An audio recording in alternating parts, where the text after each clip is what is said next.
এক, যে ফকির মিসকিনকে খেতে দেয় তার পরেরটা, ওটা 1 নম্বরে। তারপরেরটা যে ফকির মিসকিনকে খেতে দেয় সেও পাবে। 3, যে নিয়মিত নফল সিয়াম রোজা থাকে বৃহস্পতিবার সোমবার। আজকে তো আশা করি যে সিয়াম ছিলেন, আপনার বয়স 40, বৃহস্পতিবার সোমবার সিয়াম থাকেন না কেন? কি দেখাতে চাচ্ছেন আপনি? একটু ইবাদত করতে আগ্রহী নন কেন? বয়স তো একদিন ছিল 20, এখন তো 40। বয়স তো একদিন 40 ছিল, এখন 60। কি দেখাতে চাচ্ছেন আপনি? আল্লাহ নবী বলছেন আমি বৃহস্পতিবার সোমবার সিয়াম থাকি। কেন? বৃহস্পতিবার সোমবার 2 দিনের সাপ্তাহিক পাপ নেকি পেশ করা হয়। আমার মন চায়, দেখো দেখো তুমি আমার নেকি পাপ দেখো, আমি সিয়াম আছি, সিয়াম অবস্থায় আমি রিপোর্ট দিতে চাই, সেই জন্য আমি বৃহস্পতিবার সোমবার কি থাকি? সিয়াম থাকি। আমার পাপ নেকি তুমি দেখো সিয়াম অবস্থায়। আর সাপ্তাহিক বাৎসরিক পাপ নেকি পেশ করা হয় কোন মাসে? শাবান মাসে। বাৎসরিক পাপ নেকি কোন মাসে পেশ করা হয়? শাবান মাসে। তো এই সিয়াম অবস্থায় রিপোর্টটা দিবেন, সেই জন্য পহিলা শাবান থেকে নিয়ে চলছে চলছে 5, 10, 15, 20, 25, খালি প্রতিদিন সিয়াম, প্রতিদিন সিয়াম, প্রতিদিন সিয়াম। সাহাবিগণ বলছেন এত রোজা থাকেন কেন আল্লাহ নবী শাবান মাসে? তো বলছে আরে শোনো, শাবান মাসে বাৎসরিক রিপোর্ট পেশ করা হয়। ওনা উহিব্ব আই রুফা আমালি ওনা সায়েম, আমার মন চাই যখন আমার পাপ নাকি রিপোর্টটা দেওয়া হবে বাৎসরিক, তখন আমি সিয়াম আছি এইটা আমি দেখাতে চাই, এই জন্য আমি বেশি বেশি সিয়াম থাকি। আমি মনে হয় বুঝাতে পারি না। শাবান মাসে বেশি সিয়াম থাকতেন কেন? উত্তর দিতে পারবেন না? বৃহস্পতিবার সোমবার কেন সিয়াম থাকতেন, রোজা থাকতেন? উত্তর দিতে পারবেন না? তো যদি উত্তর দিতে পারি তাহলে থাকতেও পারি, প্রস্তুতি নিতে পারি। সাহারি খেয়েই সিয়াম থাকতে হবে জরুরি নয়, খাওয়া সুন্নাত, থাকলেই হলো। সবচেয়ে দামি জান্নাত পাবে সদাচরণ দিয়ে। শুনুন, সদাচরণ এমন একটা জিনিস যা দিয়ে 2টা বড় বড় আমলের নেকি পাওয়া যায়। অবাক হবেন আপনি। আয়েশা রাদিয়াল্লাহু তাআলা আনহা বলেন, আল্লাহ নবী বলেছেন ইন্নামাল মুমিনু ইয়াজদু বিহুসনি খুলুকিহি দারাজাতা সায়ামুল কায়েম। মানুষ তাহাজ্জুদ পড়ে যত নেকি পায়, মানুষ নিয়মিত সিয়াম রোজা থেকে যত নেকি পায়, ভালো আচরণে মানুষ তত নেকি পায়। 2টা মিলে যত নেকি হয়, ভালো আচরণে তত নেকি হয়। 2টা মিলে যত নেকি হয়, ভালো আচরণে তত নেকি হয়। 2টা কি? এক, নিয়মিত তাহাজ্জুদ পড়া, এটা তো ভিন্ন ধরনের ইবাদত। একজন সাহাবী রাতে আল্লাহ রাসূলের কাছে ওযুর পানি আর মেশক নিয়ে উপস্থিত। উনি বলছেন যে আমি রাসূলের সাথে ছিলাম এক রাতে, তো আমি ওযুর পানি আর মেশকটা নিয়ে উপস্থিত। তো আল্লাহ রাসূল আমার কাজটা দেখে খুশি হয়েছেন। খুশি হয়ে বলছেন সালমা শেতা, তোমার মনে যা লাগে সেটা তুমি চাও, দিয়ে দিব আমি। আমি খুশি হয়েছি তোমার উপরে, তোমার মনে যা চাই সেটা তুমি চাও, দিয়ে দিব তোমাকে, আমি তোমার উপরে খুশি হয়েছি। তখন লোকটা বলছে, সাহাবী বলছেন আসআলুকা মুরাফাতাকা ফিল জান্নাতে, আমি আপনার সাথে জান্নাতে থাকতে চাই। যেমন চেয়েছেন তেমন বলেছেন, যেমন নবী বলেছেন তেমন সাহাবীও বলেছেন। তখন আল্লাহ রাসূল বলছেন আওয়া গায়রা যার, না না না না না না, এটা নয়, এটা নয়, এটা নয়, অন্যটা চাও, অন্যটা চাও, অন্যটা চাও। তখন সাহাবী বলছেন হোয়া যাকা, এটাই চাই, এটাই চাই। তখন আল্লাহ রাসূল বলছেন তাহলে কেমন হলো? আইন্নী বেকাসরাতি সুজুদ, তুমি একটু বেশি বেশি তাহাজ্জুদ পড়ে আমাকে সাহায্য করো। রাতে তাহাজ্জুদ পড়লে আমার সাথে থাকার সুযোগ হবে, রাতে তাহাজ্জুদ না পড়লে আমার সাথে থাকার সুযোগ হবে না। তো রাতে তাহাজ্জুদ পড়ে থাকার সুযোগ হবে, এই কথা রাসূল সাল্লাল্লাহু আলাইহি সাল্লাম বললেন। এখানে তাহাজ্জুদ তাহলে কত দামি ইবাদত, তাহাজ্জুদ তাহলে কত দামি ইবাদত। এক তাহাজ্জুদ, দুই নফল সিয়াম। ইবাদতের জগতে দামি ইবাদত হলো সিয়াম রোজা। দুইটা মিলে যত নেকি হয়, সদাচরণে তত নেকি হয়। দুইটা মিলে যত নেকি হয়, সদাচরণে তত নেকি হয়।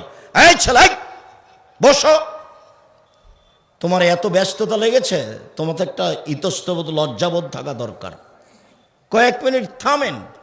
আপনি আমাকে প্রয়োজন দেখাচ্ছেন কেন? আপনার ওরকম প্রয়োজন তো আমি দেখতে চাই না, ওটা তো আমি পছন্দ করি না। এক পায়ে দাঁড়িয়ে থাকবেন, আমি আপনার জন্য এসেছি, আপনার কিছু না কিছু আমি উপকার করবই করবো ইনশাআল্লাহ। এখানে রাসূলের সাথে জান্নাতে থাকতে পাওয়ার একটা পথ দেখলাম, রাতে তাহাজ্জুদ পড়া। আরো দুটা পথ আছে, 1 মিনিট বলে দেখায় আপনাকে।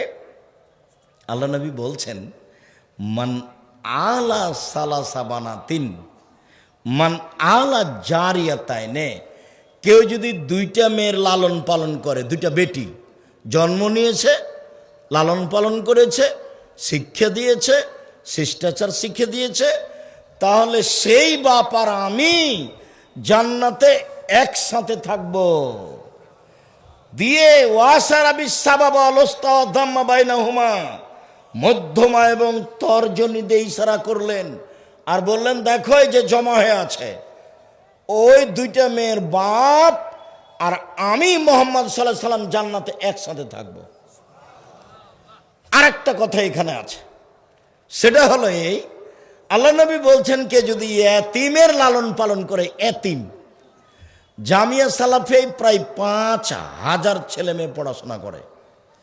জামিয়া সালাফে 300 জন শিক্ষক শিক্ষিকা, ইন্ডিয়ান, বাংলাদেশি, সৌদি আরব থেকে আসেন, মদিনা বিশ্ববিদ্যালয় থেকে তারা শিক্ষা দিতে আসেন। দেশের সর্ববৃহৎ সর্বোচ্চ শিক্ষা মানে শিক্ষা গুণে, শিক্ষক সংখ্যায়, শিক্ষক গুণে সবচেয়ে বড় প্রতিষ্ঠান জামিয়া সালাফিয়া, যেখানে 300 জন শিক্ষক শিক্ষিকা আছেন, প্রতি মাসে বেতন লাগে 32 লক্ষ। জামিয়া সালাফে কেন কথাটা আসলো? 519 জন এতিম অসহায় আছে, 519 জন। ওর ভর্তির সময় থাকে 1 জানুয়ারি, ডিসেম্বরে ফর্ম দেয় আর 1 জানুয়ারি ভর্তি হয়। দেশের সর্ববৃহৎ প্রতিষ্ঠান, যেটা রূপগঞ্জ নারায়ণগঞ্জে প্রায় 100 বিঘা কাছাকাছি, যেটা রাজশাহীতে প্রায় 40 বিঘা, যেটা দিনাজপুরে সেটা প্রায় 20 বিঘা, যেটা রাজশাহীতে মহিলা হতে যাচ্ছে সেটা 70 বিঘা জমির ওপরে, তার 40 বিঘা পুকুর আছে। দেশের সঠিক আকীদার ভিন্ন ধরনের নিজস্ব সম্পদ জামিয়া সালাফিয়া, দেশের জনগণের সঠিক আকীদার মানুষের নিজস্ব সম্পদ জামিয়া সালাফিয়া। আমার মনে বড় স্বাদ, আমি এই দেশের মাটিতে উন্নত মানের প্রতিষ্ঠান গড়বই গড়ব ইনশাআল্লাহ, যেখানে ছেলে মেয়ে বাংলা, ইংরেজি, আরবি উন্নত মানের শিক্ষা অর্জন করে জাতির অন্যায়ের বিরুদ্ধে লড়বে, মুখে কলমে মিডিয়ায় লড়বে ইনশাআল্লাহ। তার জীবন বাজি রেখে আমি চেষ্টা চালিয়ে যাচ্ছি, সফল হয়েছি, সফল হব আরও ইনশাআল্লাহ। দেশের সর্ববৃহৎ প্রতিষ্ঠান জামিয়া সালাফিয়া, দলমুক্ত প্রতিষ্ঠান জামিয়া সালাফিয়া, সংগঠন মুক্ত প্রতিষ্ঠান জামিয়া সালাফিয়া, হিংসা মুক্ত প্রতিষ্ঠান জামিয়া সালাফিয়া, শিরক মুক্ত প্রতিষ্ঠান জামিয়া সালাফিয়া, বিদাত মুক্ত প্রতিষ্ঠান জামিয়া সালাফিয়া। দেশের শিক্ষা গুণে, শিক্ষক সংখ্যায়, শিক্ষা মানে সবচেয়ে গুরুত্বপূর্ণ প্রতিষ্ঠান জামিয়া সালাফিয়া। বলছিলাম, সম্মানিত দিনী ভাই বোন, 3টে মেয়েকে শিখিয়ে দিল, শিষ্টাচার শিখিয়ে দিল, বিবাহ শাদী দিয়ে দিল। সেই বাপ আর জাহান্নাম, এই দুইটার মধ্যে অন্তরাল হবে মেয়েরা।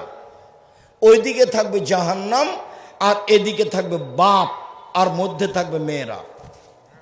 মেয়েরা বলবে, আমার বাপকে আগে জান্নাতে দিতে হবে, তারপরে কোনো কথা। পাপ নেকি বুঝতে চাচ্ছি না, আমাদের কথা আগে চূড়ান্ত হতে হবে, তারপরে কোনো কথা। ওরা হবে অন্তরাল, ওইদিকে জাহান্নাম, এদিকে পিতা, মধ্যে মেয়েরা।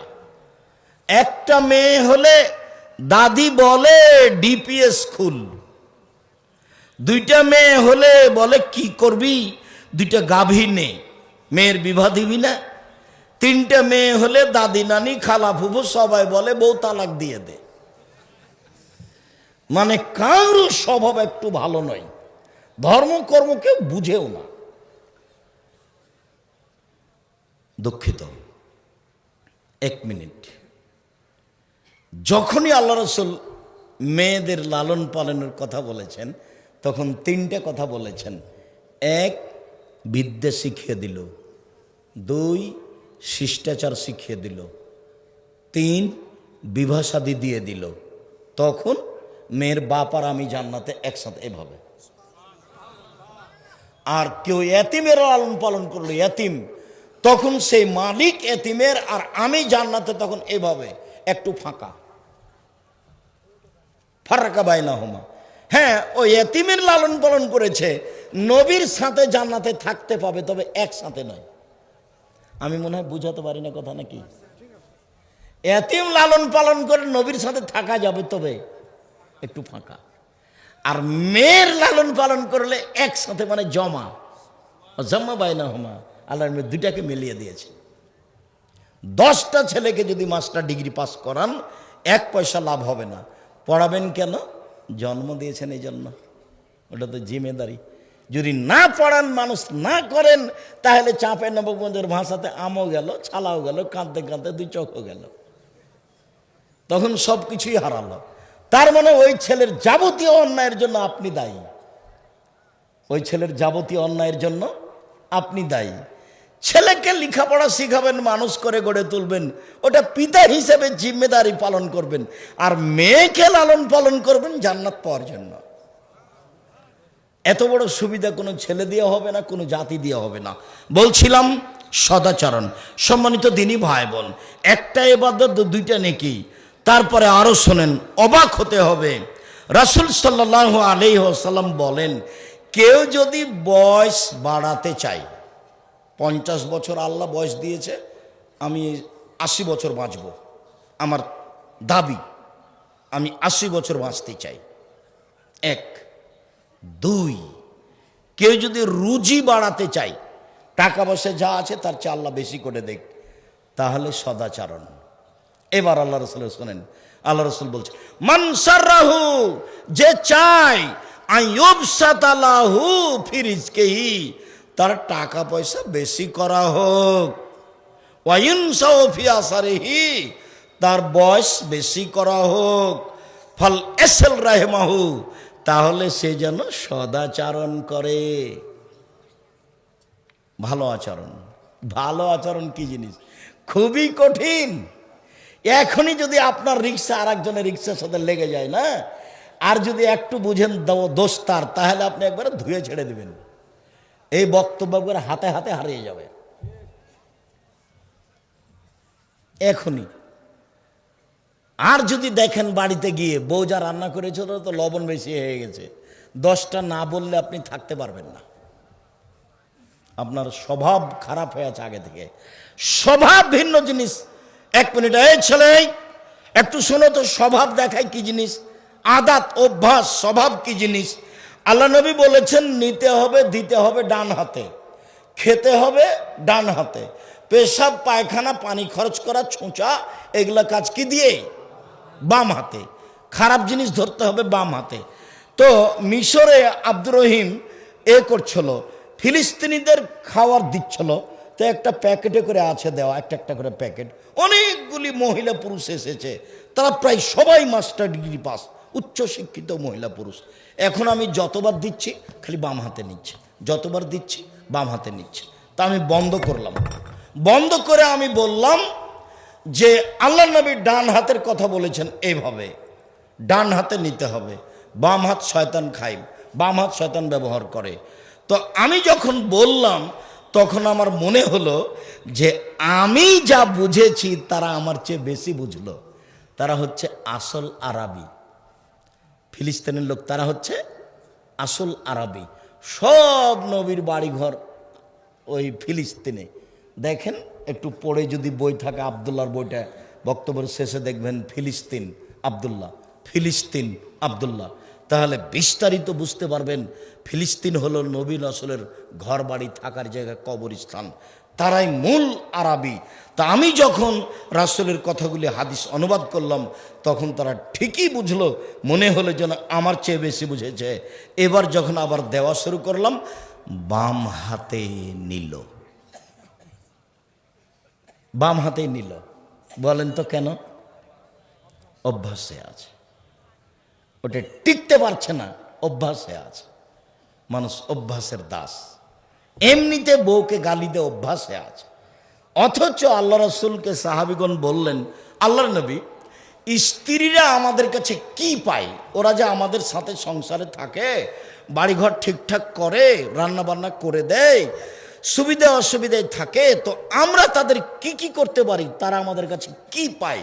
তখন তিনি বলছেন, আন আতএমহা ইযা তায়ামতা, যখন খাবা তখন খাওয়াবা, অতাকসুহা মাক্তাসাইতা, যখন পরবা তখন পরাবা, ওলা তুকাব্বে, স্ত্রীকে কটু কথা বলবা না, গালি দিবা না, কটু কথা বলবা না। বলতে পাবা না তোমার ঠোঁটটা মোটা, বলতে পাবা না তোমার রংটা কালো, বলতে পাবা না তোমাকে দেখতে ভালো লাগে না, এরকম কোনো কটু কথা বলবেন না। অলা তাজরে বালাল, যে মুখের উপরে মারবেন না, এগুলো পায় আপনার কাছে। 5, অলা তাহাজর হাইলে ফিল বাইতে, আপনি তাকে আপনার বাড়ি ছাড়া কোথাও থাকতে দিবেন না। খালার বাড়ি যেতে পাবে না, নানির বাড়ি যেতে পাবে না, মায়ের বাড়ি যেতে পাবে না, জরুরি প্রয়োজন ছাড়া বাড়ি ত্যাগ করতে পাবে না। বাজার তো বহু দূরের কথা,